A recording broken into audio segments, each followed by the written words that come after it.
आखिर माता लक्ष्मी को सबरी किस श्राप के कारण बनना पड़ा, जानिए इस रहस्य की सच्चाई। कभी कभी ईश्वर की लीला इतनी अद्भुत होती है कि समझ से परे लगती है। एक और माता लक्ष्मी जो वैकुंठ की अष्टमी देवी है और दूसरी ओर है सबरी जो एक साधारण वनवासी स्त्री। पर क्या आप जानते हैं कि इन्हीं सबरी के रूप में माता लक्ष्मी ने जन्म लिया था? क्यों देवी लक्ष्मी को धरती पर आकर वन में तपस्या करनी पड़ी? कौन सा श्राप था जिसके कारण वह प्रभु श्री राम की प्रतीक्षा करती रही? आज की कथा में हम जानेंगे सबरी रूप में माता लक्ष्मी के अवतार का अद्भुत रहस्य। वैकुंठ लोक में एक बार माता लक्ष्मी भगवान विष्णु की सेवा में लीन थी। तभी कुछ महान ऋषि वहां पहुंचे। वहां का सौंदर्य देखकर वे विस्मित रह गई। माता लक्ष्मी को लगा कि वे सीधे भगवान विष्णु से मिलने आए हैं, इसीलिए उन्होंने थोड़ी देर बाहर रुकने को कहा। उन्होंने सोचा प्रभु विश्राम कर रहे हैं, पहले उन्हें जगाना उचित नहीं।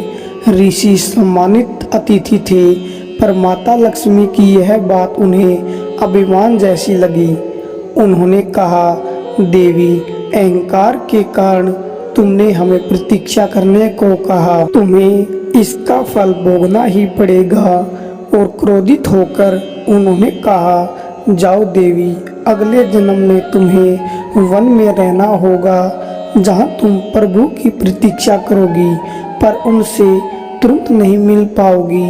माता लक्ष्मी ने विनम्र होकर ऋषियों से क्षमा मांगी, पर उन्होंने कहा, श्राप वापस नहीं लिया जा सकता। तब भगवान विष्णु स्वयं प्रकट हुए और बोले, देवी, यह सब मेरी ही लीला है।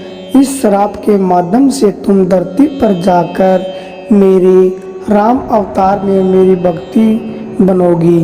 तुम सबरी के रूप में जन्म लोगी और अपने प्रेम, भक्ति और सौंदर्य से संसार को भक्ति का मार्ग दिखाओगी।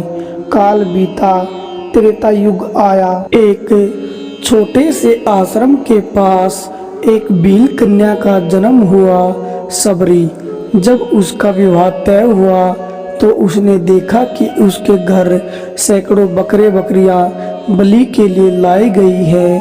सबरी का हृदय द्रवित हो गया। वह सोचने लगी, क्या मेरे विवाह के लिए निर्दोष जीवों की हत्या करनी होगी? और उस रात वह सब कुछ छोड़कर जंगल की ओर भाग गई। वह आश्रम आश्रम भटकती रही जब तक कि उसे माता लक्ष्मी के श्राप का उद्देश्य याद नहीं आया। उसका हृदय कहता था, मैं प्रभु की प्रतीक्षा करने आई हूँ। सबनी ने मतंग ऋषि के आश्रम में सेवा करना आरंभ किया। वह आश्रम की सफाई करती, जल लाती, फूल चुनती और हर दिन यही कहती, मेरे प्रभु आएंगे, मेरे राम आएंगे। मतंग ऋषि ने कहा, सबरी, तेरी भक्ति महान है, भगवान श्याम तुझसे मिलने आएंगे। ऋषि के देह त्याग के बाद भी सबरी उसी स्थान पर वर्षों तक प्रभु राम की प्रतीक्षा करती रही। वह रोज झोपड़ी सजाती, फूल बिछाती और प्रेम से कहती, आज प्रभु आएंगे। एक दिन जब राम और लक्ष्मण सीता की खोज में वन से गुजर रहे थे तो वे मतंग ऋषि के आश्रम में पहुंचे। वहां एक वृद्धा बैठी थी, वही सबरी। सबरी की आंखों से आंसू बह निकले। वह दौड़ी दौड़ी प्रभु के चरणों में गिर पड़ी। प्रभु, आपने आने में देर कर दी, पर आपकी प्रतीक्षा का हर अक्षण मेरे लिए अमृत बन गया। श्री राम ने प्रेम पूर्वक कहा, सबरी, तेरे प्रेम अमूल्य है, तेरी भक्ति संसार के लिए आदर्श बनेगी।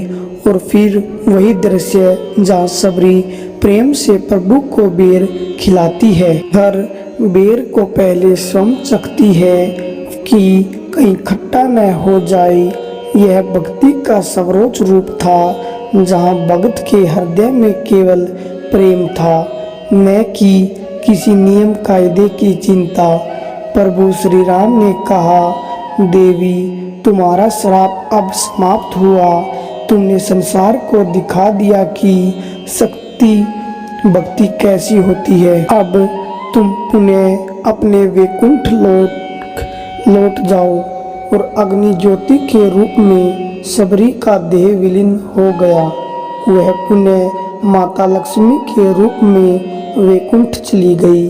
यह कथा हमें सिखाती है कि सच्ची भक्ति में न जाति देखी जाती है, न रूप, न ज्ञान। ईश्वर को केवल प्रेम चाहिए। जिस प्रकार माता लक्ष्मी ने सबरी बनकर वर्षों तक प्रतीक्षा की, वैसे ही जब हम धैर्य, प्रेम और विश्वास के साथ ईश्वर को पुकारते हैं तो वह अवश्य आते हैं, कभी न कभी किसी भी रूप में। दोस्तों, आपको यह वीडियो कैसी लगी? अगर वीडियो आपको पसंद आई तो कमेंट में जय श्री राम जरूर लिखना। धन्यवाद। मिलते हैं नेक्स्ट वीडियो में।